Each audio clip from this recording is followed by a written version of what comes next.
Baby gang, in vista dell'apertura delle scuole si intensificano i controlli, sorvegliata speciale la zona della stazione dove domenica sera si è evitata l'escalation tra bande e rivali grazie all'intervento tempestivo delle volanti.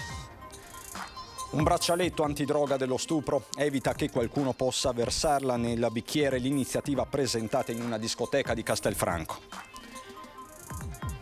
Non ce la fate, il 47enne colpito domenica da un malore mentre giocava a soft air sul Monte Grappa, il decesso al Cafoncello. Fuoriuscite degli scontenti dalla Lega per il presidente del Veneto Zaia, non si può lasciare l'aereo solo perché si sentono turbolenze, né Caner né Bottacin hanno motivo di andarsene. Marca sempre più anziane con sempre meno giovani, dalla CGIL pensionati il monito agire su mercato del lavoro, politiche familiari e migratorie. Dalle Stefanini in restauro alla Turazza per il ritorno in classe degli alunni delle medie si è rinnovato il tradizionale alzabandiera con gli alpini del gruppo Salsa Reginato. Non servo persone al cellulare, questo è il cartello comparso nelle calzolerie di due cugini di Treviso, è diventato presto virale, ma in città non sono gli unici a chiedere ai clienti di non parlare al telefono in negozio. Bentrovati, buonasera telespettatrici, telespettatori di Antenna 3. Il fenomeno delle baby gang in primo piano per questa edizione trevigiana dei nostri telegiornali, perché in vista dell'apertura delle scuole nelle prossime ore saranno intensificati i controlli, soprattutto nelle aree più calde della città. Tra queste la zona della stazione dove domenica sera si è scongiurato il peggio grazie all'intervento delle volanti della polizia. E c'è chi chiede di portare il decreto Caivano, detto anche decreto baby gang, nelle scuole. Il sabato quasi sempre tutti i ragazzi si raggruppano qua in centro a far risse e robe così. Ma perché? Non ho idea. Il motivo principale per cui fanno rissa non ne ho idea. Però si raggruppano in un posto, quindi può essere come il centro, come può essere a paese, perché di solito anche a paese ci sono delle risse e basta. A non capire il perché di tanta violenza sono gli stessi giovanissimi che popolano il quadrante tra Piazza Borsa e Via Roma, dove l'allerta assembramenti risse in vista del ritorno a scuola è alta. Diverse le volanti che anche nelle ultime ore stanno presidiando la zona e che domenica sera hanno scongiurato il peggio quando in stazione stava per esplodere una rissa tra bande rivali, ragazzini di origine nordafricane da una parte, coetanei dell'est Europa dall'altra. La segnalazione alla polizia è arrivata da alcuni turisti con l'intervento tempestivo delle forze dell'ordine che ha evitato l'escalation. Una volta sul posto gli agenti hanno identificato dei giovani mentre altri si erano già dileguati. In particolare la banda composta dai ragazzi magrebini avrebbe raccontato di essere stata minacciata dai rivali, poco chiare le motivazioni. Sullo sfondo il fenomeno delle baby gang sdoganato dallo stesso ministro, il trevigiano Carlo Nordio, che ha rivendicato la paternità del decreto Caivano con la stretta sui minorenni, soprattutto in materia di ammonimenti ed ASPO, provvedimento che l'associazione Sostenitori Amici della Polizia vuole portare nelle scuole trevigiane. In questo caso, voglio dire, stiamo analizzando proprio in questi giorni i contenuti del decreto, siamo pronti per poter somministrare agli stessi ragazzi quelle che sono le nozioni per far comprendere dove si può arrivare con la goliardrata, oltre la quale chiaramente ci sono i diversi pericoli che riguardano l'illecito penale e amministrativo. Ma a chiedere di cambiare passo, alternando repressione e prevenzione, sono anche gli esercenti, non sono più soltanto bravate. Anche gli stessi miei colleghi con cui mi ero rapportato in fase di campagna elettorale per le comunali, che si dicevano preoccupati ma non troppo perché sembravano quasi delle ragazzate fino a qualche mese fa, iniziano ad alzare un po' le antenne davanti a questi ultimi casi che sono effettivamente più gravi rispetto a quelli di qualche mese, qualche anno fa. Anche perché parliamo di giovani trevigiani, ma ormai parliamo veramente di gente da tutto l'Interland, anche fuori provincia, che si dà ritrovo qua a Treviso per battagliare come se fossero in un videogiochi. Non è tanto normale questa cosa dei giovani che fanno risse per credersi fighi o essere qualcuno. Sì, ne succedono, sì. E anche solo il pensiero che l'altra persona potrebbe farti qualcosa, un po' sì. Quindi ogni tanto c'è un po' di timore, magari la sera. Sì, soprattutto tipo andare in giro da sole, non è... sempre in compagnia è meglio, insomma. E a proposito di giovanissimi, una iniziativa precisa è stata presentata in una discoteca di Castelfranco Veneto, un braccialetto antidroga dello stupro. Questo è un braccialetto antidroga dello stupro. Come funziona? Si infila il braccialetto come un normale braccialetto e poi qui c'è il copri per il drink, per il quale c'è lo spazio solamente per la cannuccia. È un attimo il bicchiere in mano, un momento di disattenzione e qualcuno che fa scivolare la droga dello stupro nella bevanda. Molte le denunce arrivate all'associazione Protection for Kids di giovani vittime di violenza. Così Anna Chiara Sarto, presidente della ONG, che compie diverse missioni umanitarie in giro per il mondo, ha deciso di promuovere una campagna proprio in uno dei luoghi simboli del divertimento, ma anche maggiormente a rischio. La giovane e le componenti della sua squadra hanno bussato alla porta della discoteca Playa di Castelfranco, distribuendo i gadget copribicchiere per evitare la droga nei cocktail. Un copribicchiere attaccato ad un braccialetto, si indossa al polso e ha un pezzo di stoffa che serve per coprire il bicchiere con un buco solo per la cannuccia, fondamentale per evitare che qualcuno possa approfittare del caos, della musica e della disattenzione, una serata voluta dai titolari del locale. Si tratta della prima di una serie di iniziative di sensibilizzazione. Una tipica scena da discoteca, ok? Ciao, mi fai un gin tonic per favore? Grazie. Io parlo con la mia amica, lui mi sta drogando il drink. Combattiamo la violenza di genere, la violenza contro le donne.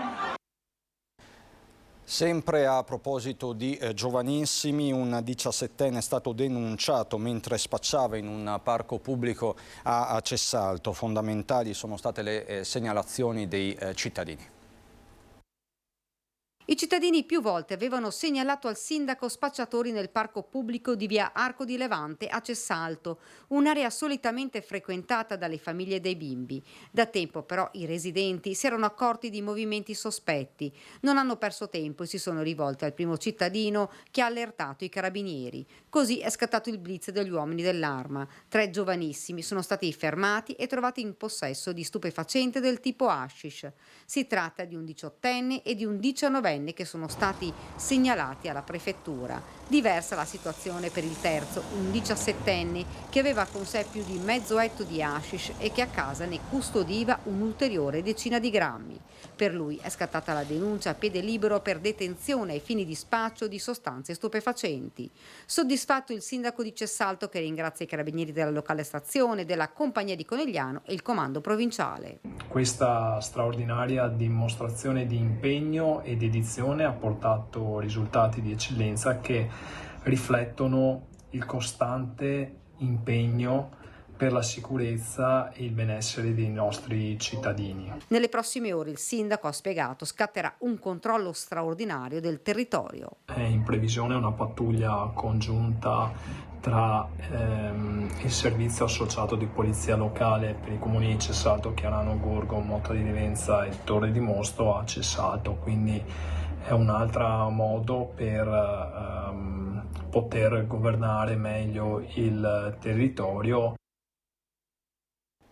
Parliamo ora di truffe online, ce ne sono state una raffica, un appartamento di fronte a un mare da sogno, l'affitto per il mese di agosto più che conveniente, l'inserto si trovava in un sito internet, a finire nella trappola una 63enne trevigiana che ha versato a un uomo di 55 anni residente nel Brindisino 500 euro di caparra. Il finale sembra ormai lo stesso, una volta ricevuti i soldi il truffatore si è reso irreperibile, grazie alle indagini dei carabinieri è stato però identificato ed è ferito in stato di libertà. È una delle numerose truffe online messe a segno nell'ultimo periodo, denunciato dai militari dell'Arma anche un 58enne che aveva circuito 2 coniugi trevigiani che avevano messo in vendita su un sito di annunci economici una camera da letto per un importo di 600 euro, inducendoli ad effettuare ben 10 accrediti per un valore complessivo di più di 2.000 euro su conto corrente postale riconducibile all'indagato. Infine, a seguito di denuncia presentata da un 25enne, i carabinieri hanno deferito in stato di libertà per truffa in concorso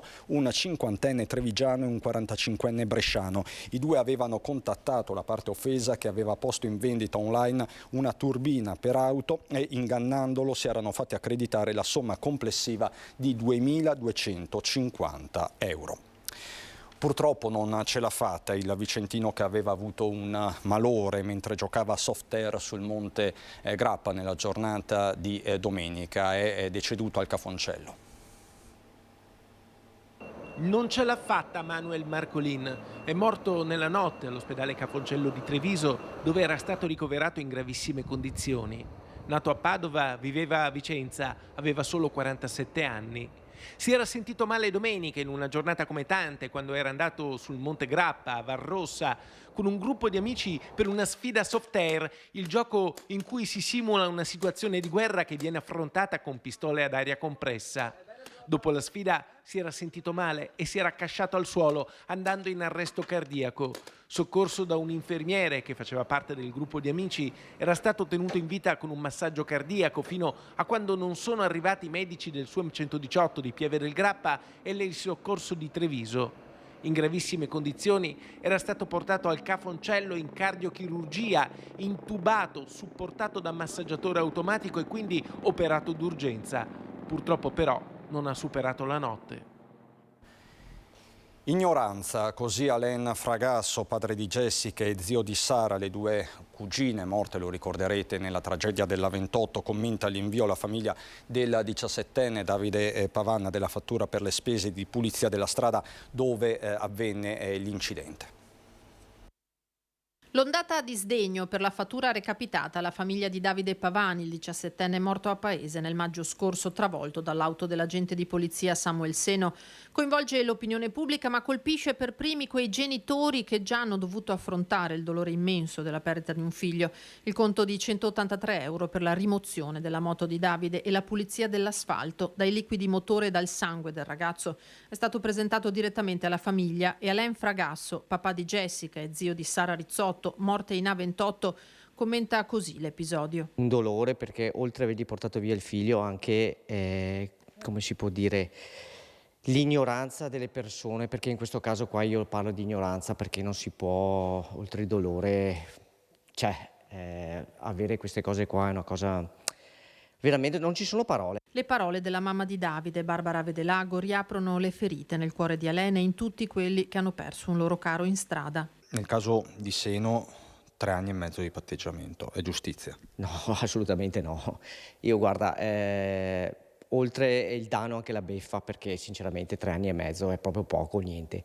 E non ha ucciso solo il figlio, ha ucciso anche i genitori. E non si può, dopo la sofferenza, avere anche questo. Bisogna che sistemano le leggi e che siano messe in atto, perché sennò una persona dice faccio queste cose qua, tanto mi danno 3 anni e mezzo. Quando una persona sbaglia deve pagare. Quanto alle famiglie colpite dal lutto, l'invito è a non isolarsi ma a sorreggersi, incontrandosi e confrontandosi. È una cosa fondamentale parlarsi, soprattutto ascoltare le persone che gli sono cadute prima di te. E i consigli sono sempre accettati bene e quindi bisogna ascoltare e parlarsi, e questa è una cosa molto importante. Tra l'altro papà Alain Fragasso sarà tra gli ospiti di Ring questa sera con Ferdinando Avarino. Voltiamo decisamente pagina e occupiamoci della situazione demografica nella Marca trevigiana. C'è l'ennesima fotografia allarmante dello SPI CGIL, il sindacato dei pensionati. Nella provincia di Treviso in 10 anni la popolazione anziana è aumentata del 19%, dato che emerge dall'analisi condotta dalla CGIL di Treviso, un focus demografico pensionistico degli over 65 residenti in tutta la provincia.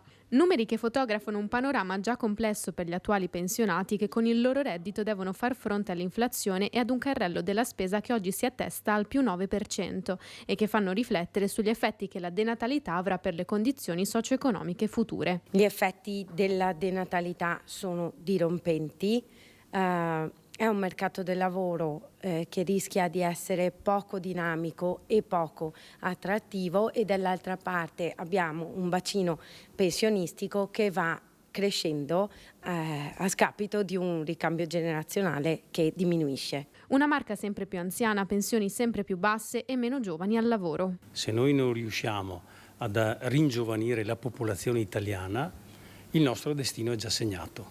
Vecchi e giovani che non sono in numero sufficiente per i bisogni dell'industria e del terziario. Dati demografici che raccontano come in futuro la popolazione over 65 aumenterà del 30%, mentre diminuiranno gli impiegati nel lavoro, provocando una mancanza di ricambio generazionale. Da CGIL alcune possibili soluzioni. Lavorare sia per le nuove nascite ma anche per fare flussi di immigrati che non siano solo di quelli che scappano dalle guerre ma anche da altri paesi. Come i nostri giovani vanno in giro per l'Europa, ci dovrebbero essere anche giovani europei che vengono in Italia, e per far questo chiaramente bisogna lavorare su un sistema industriale dove ci sia un giusto riconoscimento economico. Ci sono poi le nuove generazioni, i giovani, i giovanissimi che domani ritorneranno a scuola e in alcuni casi è già suonata la prima campanella, come alle Stefanini di Treviso.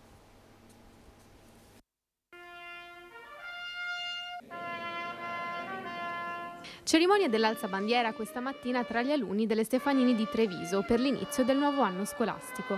Ad accogliere gli studenti delle scuole medie temporaneamente trasferiti negli spazi dell'Istituto Turazza, gli alpini del gruppo Città di Treviso, il presidente del Consiglio Comunale Antonio Dotto e la dirigente Doriana Renno. È bello ricevere i ragazzi, vederli numerosi, siamo contenti di poter dire che tutti gli ambienti qui all'interno anche del Turazza sono, diciamo, completamente occupati da tutte le classi, da molte classi, e che quindi un po' la continuità, insomma, con quella che è la tradizione dell'IC4 anche qui è continuata, e questo ci ha dato veramente un gran conforto. L'augurio di riuscire anche a vivere all'interno dell'ambiente scolastico con molta serenità e nello stesso tempo con accoglienza di quelli che possono essere i loro compagni. Una tradizione che inaugura un nuovo anno scolastico ma che ha anche un valore culturale. L'emozione è sempre un po' particolare, l'importante è partecipare per passare un messaggio a questi ragazzi che stanno crescendo, che primo non sono soli e secondo dietro di noi c'è anche uno Stato, una patria, un qualcosa, un ideale. E gli auguri per l'inizio della scuola arrivano anche da una lettera aperta del sindaco Mario Conte. Fra i banchi di scuola si legge: si impara a vivere la comunità, la scuola è una seconda casa per chi studia, per chi insegna, per chi cresce, per chi lavora. Auguro a tutti voi un buon inizio di anno scolastico con l'auspicio che possiate vivere questo ritorno con serenità ed entusiasmo.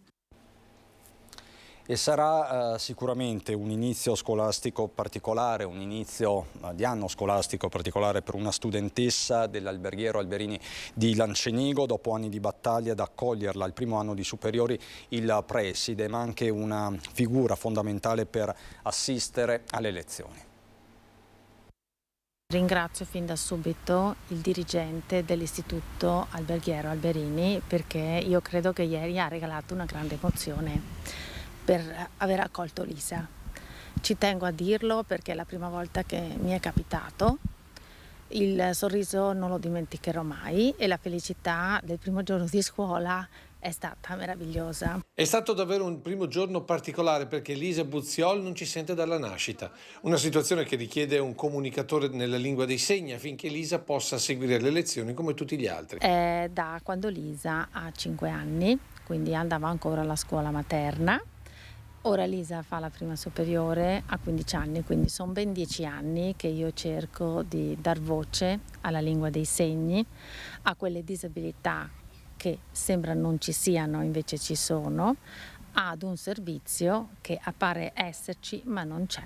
Perché da 10 anni Lisa e mamma Raffaella vivono sotto scacco della burocrazia scolastica. Ogni giorno io devo scrivere un'email ai infiniti uffici, mettendo a conoscenza infinite persone e aspettando le 7:45 del mattino se l'operatore può, ha disponibilità, è autorizzato. Se succede che l'operatore non è autorizzato, noi tra l'altro non sappiamo neanche quante ore sono state destinate a Lisa, in quel momento io guardo Lisa e dico: tesoro, oggi non posso andare non andremo a scuola. Una incertezza che si sta ripetendo e per la quale mamma Raffaella chiede chiarezza all'ufficio scolastico provinciale, forte anche delle sentenze a favore della famiglia Buziol.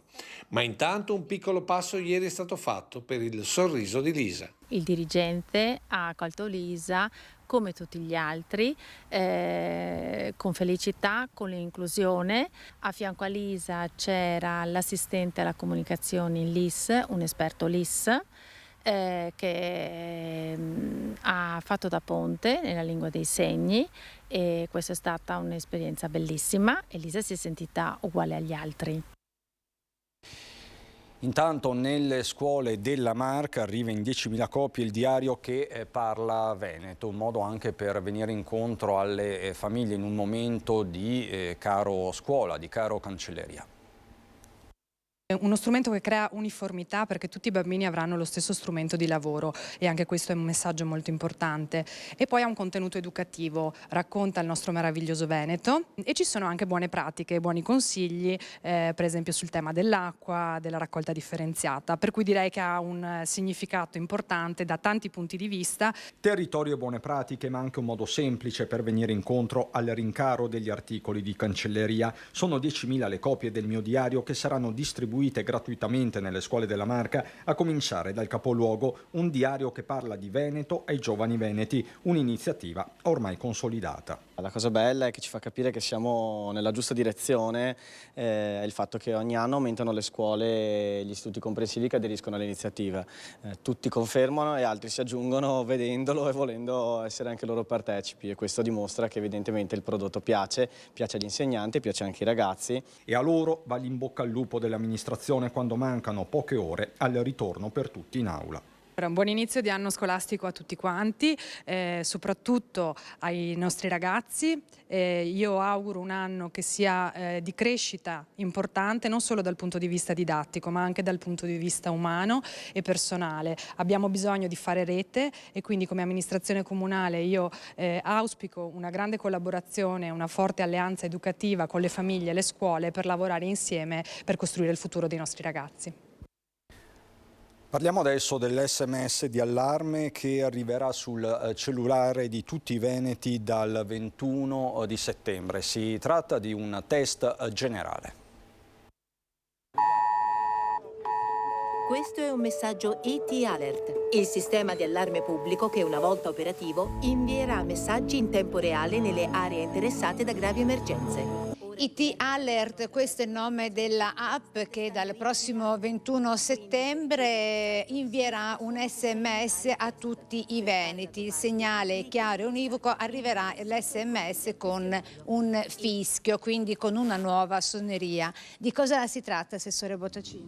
ET Alert è il nuovo sistema di allertamento pubblico nazionale gestito direttamente dal Dipartimento della Protezione Civile Nazionale, e ha lo scopo di inviare a tutti i telefonini in maniera indistinta che si trovano in una determinata zona che potrebbe essere, come dire, investita da un evento calamitoso piuttosto che altro tipo di emergenza, dei messaggi per aiutare la popolazione a conoscere sia l'evento e sia quello che ciascuno può fare per cercare di ridurre il rischio a cui è esposto. Si tratta di un test per verificare che il sistema funzioni e che decolla anche in Veneto in via sperimentale l'SMS per ridurre al minimo l'esposizione al rischio dei cittadini, ovvero per eventi di emergenza in corso che si potrebbero verificare, quali fatti di natura sanitaria, situazioni meteo rilevanti, incidenti industriali, maremoto e situazioni di rischio dighe. Così come anche norme comportamentali come quelle quando c'è una piena di stare distanti dai ponti. Sembra banale, ma io verifico ogni volta che c'è una piena, è pieno di persone che vanno sui ponti o sugli argini esponendosi a un rischio inutile. Quindi credo che sia uno strumento che può essere utile anche per creare e migliorare una cultura della sicurezza in ogni singolo cittadino. Torneremo a Palazzo Balbi per parlare di politica. Ci sono delle frasi molto importanti di Luca Zaia, ma fra pochissimo, dopo la pubblicità. Di nuovo in diretta per la politica, le dichiarazioni di oggi a Palazzo Balbi del governatore Luca Zaia sul caso Lega, sul caso di quei leghisti che stanno trasmigrando in Forza Italia. Non si può lasciare l'aereo solo perché si sentono turbolenze, ha detto Zaia, che sarà a Pontida dove, dice, c'è la vera Lega. Questo è un grande viaggio. E se ogni volta che senti una turbolenza in volo ti alzi, va dal pilota e dici fammi scendere, finisce che tu non arrivi mai alla fine. Si va avanti anche se l'aereo sente delle turbolenze, dice il presidente del Veneto Luca Zaia, riferendosi alle fuoriuscite dalla Lega di queste settimane e alla campagna acquisti che sta portando avanti il coordinatore di Forza Italia Flavio Tosi. Io mi occupo di amministrazione, non di politica, ribadisce per l'ennesima volta, ma poi prosegue. Io sono della Lega, resto nella Lega, non azzardatevi mai a scrivere altre robe, nel senso che se i cittadini vogliono sapere cosa faccio io non mi pongo neanche il dubbio. Ne ho vissute tante, perché la Lega è la storia della vita, cioè un partito che comincia ad avere più di 30 anni. Ho visto la Lega al 38%, l'ho vista al 2,8%, l'ho rivista su al 16%, cioè ho visto di tutto. Ma ho visto anche Renzi al 42% in Veneto nel 2015, ho visto anche la Forza Italia al 30%, quasi al 40% in Veneto, ho visto oggi abbiamo Fratelli d'Italia, è la storia della vita. Alcuni degli scontenti del Carroccio pronti ad andarsene sarebbero proprio dei suoi assessori. Non cita Roberto Marcato, lì il discorso sarebbe troppo complesso, ma accenna a Giampaolo Bottacin e Federico Caner. Ma perché deve andare via Caner? Sta facendo il suo 22esimo, 23esimo anno di regione. È un assessore al quale io ho affidato con fiducia agricoltura, turismo, un sacco di deleghe, cioè importanti, sta seguendo bene il settore, non c'è altro da aggiungere. Nel senso, da un punto di vista mio, io non ho nulla da recriminare all'assessore Caner, tantomeno all'assessore Bottacin. Dopodiché, attenzione, non siamo in un carcere. Nessuno è costretto a rimanere con la forza, dunque. Infine descrive la Lega che lui desidera e sostiene progressista, dice, e moderata. La Lega vive finché ha identità ed ha un progetto politico che è quello che noi portiamo. Probabilmente abbiamo una colpa. In Italia si parla tantissimo di federalismo, penso che non ci sia più un cittadino che non sia federalista in Italia. Questo è merito della Lega, dovremmo dirlo un po' di più. Ciò non toglie che noi dobbiamo avere rispetto per le idee di tutti.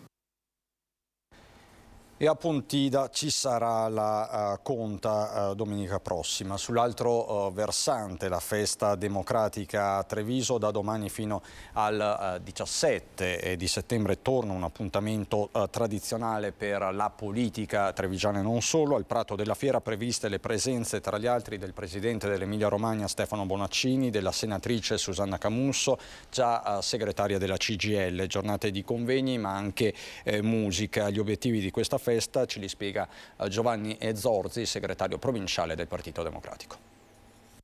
Ritorna in città a Treviso dopo alcuni anni, un investimento importante dal punto di vista dell'impegno organizzativo da parte dei nostri militanti.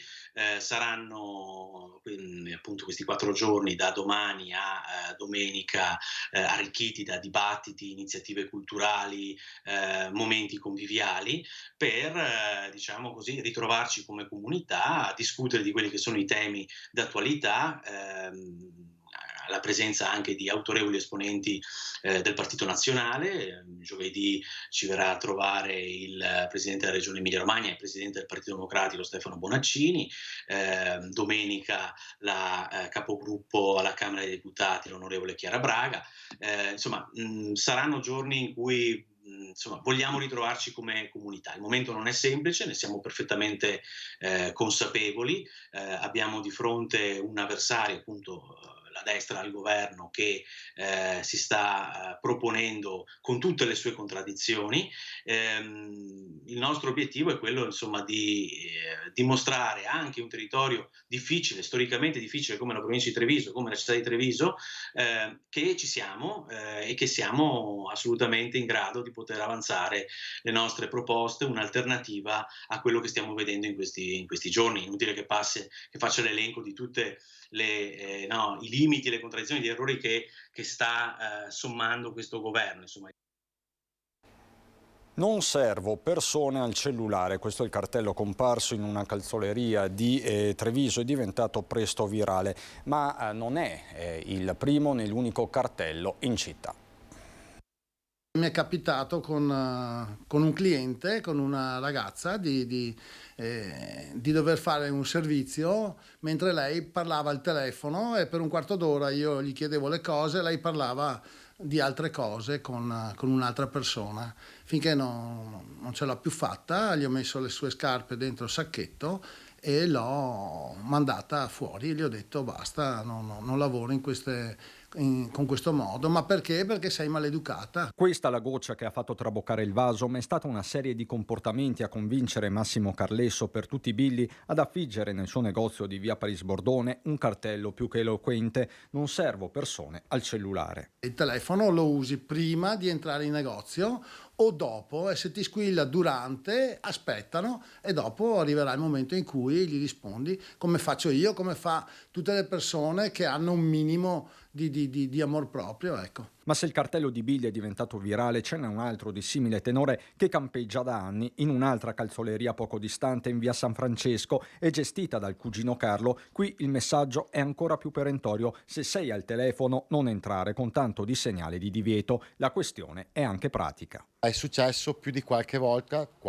più di un'occasione, dove molto probabilmente ho perso un attimino anche un po' la pazienza di aspettare i comodi dei clienti, di aspettare anche 5, ben 10 minuti che loro finissero la loro chiamata per poi servirli. Purtroppo il nostro è un lavoro manuale, si prende una scarpa per cominciare a lavorarci, si deve lasciare il lavoro che si è iniziato per andare a servire. Ci sta nel lavoro, però un po' di rispetto anche da parte dei clienti o della gente va bene. Adesso andiamo a Belluno.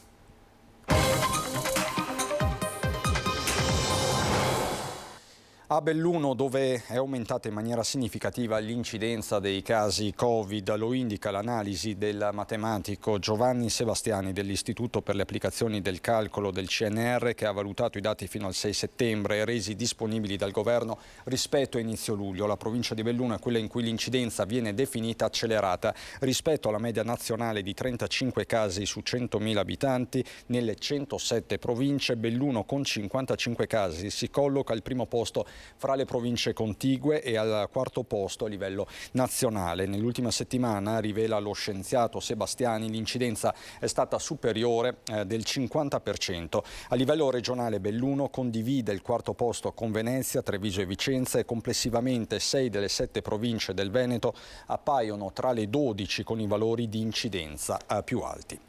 Parliamo adesso di un intervento molto atteso. Sarà la società Veneto Acque ad occuparsi della bonifica dell'area demaniale dove si trova l'ex Faesite di Longarone.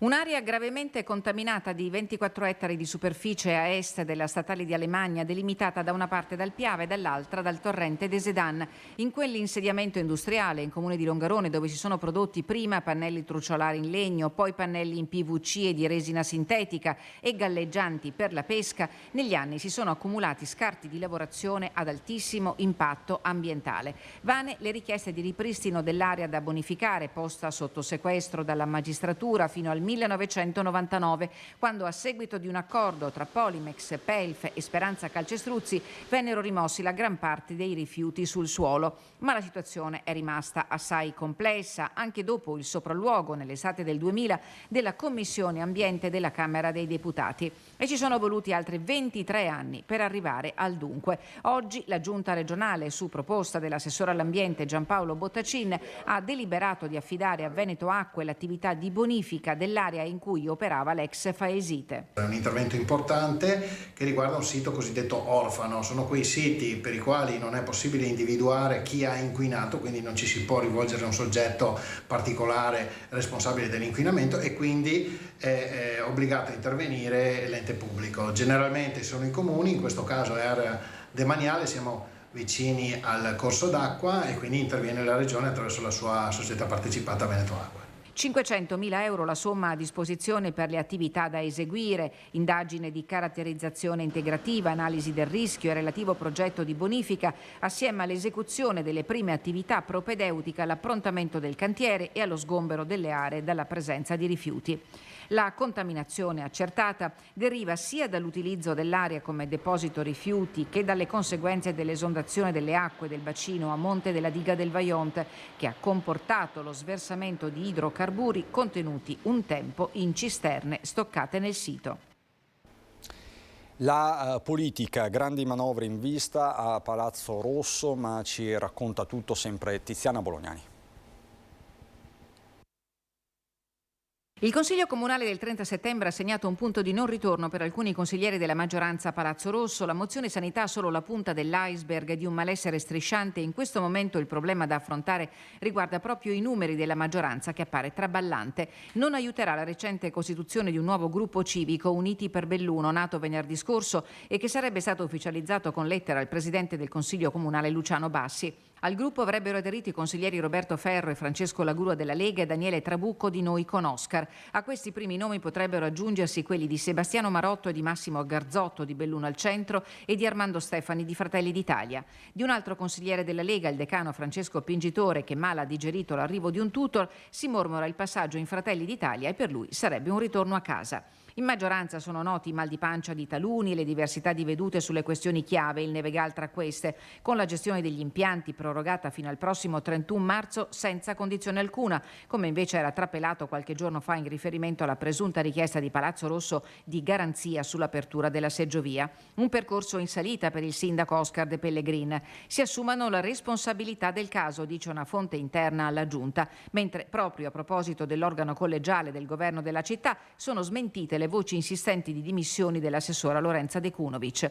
Ma se il momento non è buono per la politica locale, non si gongola neppure ai piani alti. Sabato scorso a Malga Hiller in Alpago ci sarebbe stato un vero e proprio scontro al vertice. Il presidentissimo Luca Zaia da un lato, l'eurodeputato Gian Antonio D'Are dall'altro, con quest'ultimo a redarguire il primo per un sostegno netto e deciso nei confronti degli allevatori vittime di predazioni da lupo. Mala tempora currunt. Corrono brutti tempi, ma se ne preparano di peggiori. Domani iniziano le scuole e già c'è stata una celebrazione importante a Castione. Oggi è una giornata veramente importante per tutta la comunità, per tutta la città. Restituire questa scuola che è sempre stato il punto di riferimento di questa frazione, di tutta la Pieve castionese e anche oltre, è stato importante. 2 anni di lavori, un progetto fortemente voluto dall'amministrazione Massaro che la nuova giunta ha portato a conclusione integrando il contributo a disposizione. Quasi 2 milioni di euro per riqualificare la scuola, una istituzione rurale rimessa a nuovo. È stato fatto un grande lavoro intanto di sicurezza per l'antisismica, che era doveroso, ma poi anche completato tutta la parte di impiantistica, di riqualificazione energetica. Gli interventi sono importanti per la staticità del complesso, del risparmio energetico. NZEB vuol dire consumi zero, ma vuol dire anche una qualità dell'ambiente in cui abitano dentro i bambini per 1/3 della loro vita davvero di alta qualità. Tetto nuovo, isolamento per uno spessore di 20 cm in lana di roccia, pannelli fotovoltaici e in un prossimo futuro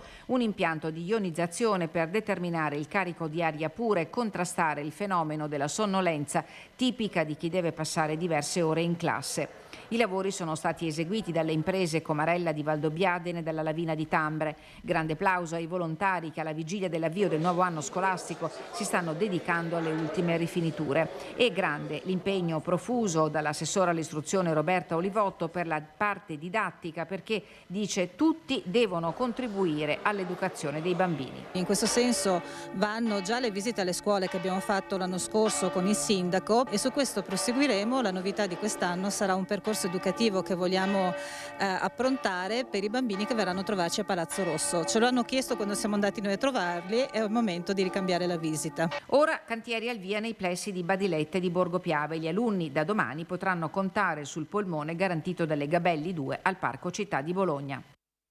È tutto per questa edizione, vi lascio le previsioni del tempo, buona serata.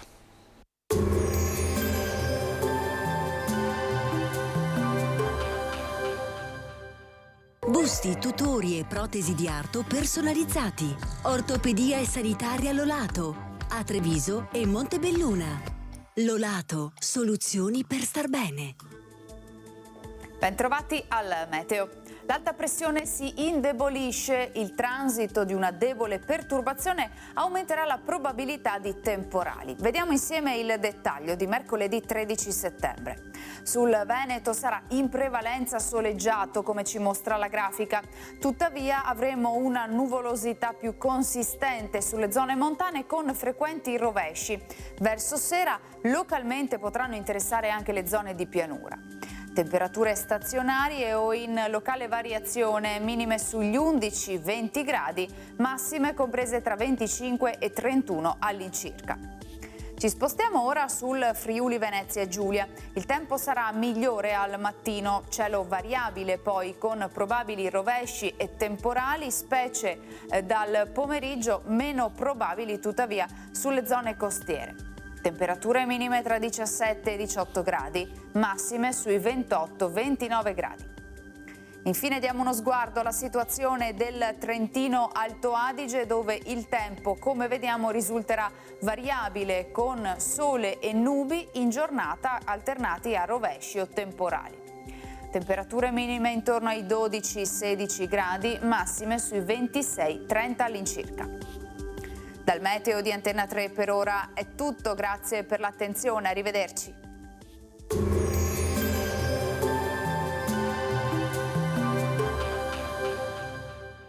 Entra nel mondo Lolato. Da oltre 40 anni un team di professionisti per migliorare la qualità della tua vita. Centro del piede con servizi di podologia, laboratorio per la produzione di plantarie e calzature su misura.